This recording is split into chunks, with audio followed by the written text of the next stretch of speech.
നമസ്കാരം. പെൻഷൻ ന്യൂസിന്റെ പുതിയൊരു വീഡിയോയിലേക്ക് എല്ലാവർക്കും സ്വാഗതം. എല്ലാവിധ സർക്കാർ അറിയിപ്പുകളും നിങ്ങളിലേക്ക് എത്താൻ ഈ ചാനൽ സബ്സ്ക്രൈബ് ചെയ്യുക. മാധ്യമപ്രവർത്തകരുടെ പ്രൊവിഡന്റ് ഫണ്ട് പെൻഷൻ 7500 രൂപയായും സംസ്ഥാന പത്രപ്രവർത്തക പെൻഷൻ 15000 രൂപയായും ഉയർത്തണമെന്ന് സീനിയർ ജേർണലിസ്റ്റ് ഫോറം സംസ്ഥാന സമ്മേളനം ആവശ്യപ്പെട്ടു. മറ്റൊരറിയിപ്പ്, സർക്കാർ ആവശ്യപ്പെട്ട എല്ലാ നിയമങ്ങളും കൃത്യമായി പാലിച്ചിട്ടുള്ള ഗുണഭോക്താക്കൾക്ക് ഡിസംബർ മാസത്തിൽ ആദ്യ 2 വാരങ്ങളിലായി 3200 രൂപ വീതം അക്കൗണ്ടുകളിൽ എത്തിച്ചേരും. ആനുകൂല്യങ്ങൾ മുടങ്ങാതെ ലഭിക്കാൻ ഇക്കാര്യങ്ങൾ ശ്രദ്ധിക്കുക. പലർക്കും നവംബർ 6-ന് വിതരണം ചെയ്ത തുക എത്തിച്ചേർന്നിട്ടില്ല. ഈ സാഹചര്യത്തിൽ നിങ്ങളുടെ മസ്റ്ററിംഗ് പൂർത്തീകരിച്ചിട്ടുണ്ടോ എന്ന് ഉറപ്പുവരുത്തുക. മസ്റ്ററിംഗ് ചെയ്തു എന്ന് ധരിച്ച ഒരുപാട് ഗുണഭോക്താക്കളുണ്ട്. ആനുകൂല്യങ്ങൾ മുടങ്ങിയപ്പോഴാണ് പലർക്കും പെൻഷൻ എത്താത്ത സാഹചര്യം കാണുന്നത്. പിന്നീട് സ്റ്റാറ്റസ് പരിശോധിക്കുമ്പോഴാണ് ഇക്കാര്യങ്ങൾ ചെയ്തിട്ടില്ല എന്ന കാര്യം അറിയുന്നത്. ഇത്തരത്തിലുള്ളവർ എത്രയും പെട്ടെന്ന് മസ്റ്ററിംഗ് പൂർത്തിയാക്കുക. എല്ലാ മാസവും 20 വരെയുള്ള തീയതികളിൽ മസ്റ്ററിംഗ് പൂർത്തിയാക്കാനുള്ള സൗകര്യമുണ്ട്.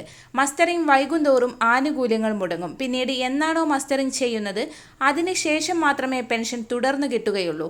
വിധവ പെൻഷൻ വാങ്ങുന്നവരും 50 വയസ്സിന് താഴെയുള്ള അവിവാഹിത പെൻഷൻ വാങ്ങുന്നവരും പുനർവിവാഹിതയല്ല എന്ന സർട്ടിഫിക്കറ്റ് ഹാജരാക്കേണ്ടതുണ്ട്. എല്ലാ വർഷങ്ങളിലും പഞ്ചായത്തുകൾ ഈ രേഖ ആവശ്യപ്പെടാറുണ്ട്. അക്ഷയ കേന്ദ്രം വഴി അപേക്ഷ വെച്ച് പുനർവിവാഹിതയല്ല എന്ന സർട്ടിഫിക്കറ്റ് ഹാജരാക്കണം.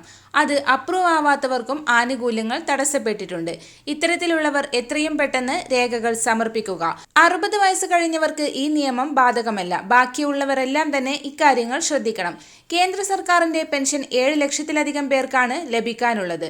ഇതിൽ തന്നെ പലർക്കും ആനുകൂല്യങ്ങൾ മുടങ്ങുന്നുണ്ട്. തുടർച്ചയായി മാസങ്ങളോളം കേന്ദ്രവിഹിതം മുടങ്ങിയവർ ആ വിവരം പഞ്ചായത്തിൽ അറിയിക്കുക. 1600-ൽ കേന്ദ്രവിഹിതം കൂടി ചേർത്താണ് ഇത്തരത്തിലുള്ളവർക്ക് ലഭിക്കുന്നത്.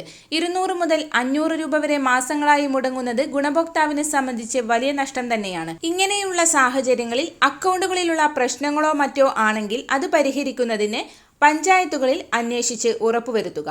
ആധാറുമായി ലിങ്ക് ചെയ്ത അക്കൗണ്ടുകളിലേക്ക് മാത്രമാണ് തുക എത്തുകയുള്ളൂ എന്ന കാര്യം ശ്രദ്ധിക്കുക. എല്ലാവിധ സർക്കാർ അറിയിപ്പുകളും നിങ്ങളിലേക്കെത്താൻ ഈ ചാനൽ സബ്സ്ക്രൈബ് ചെയ്യുക.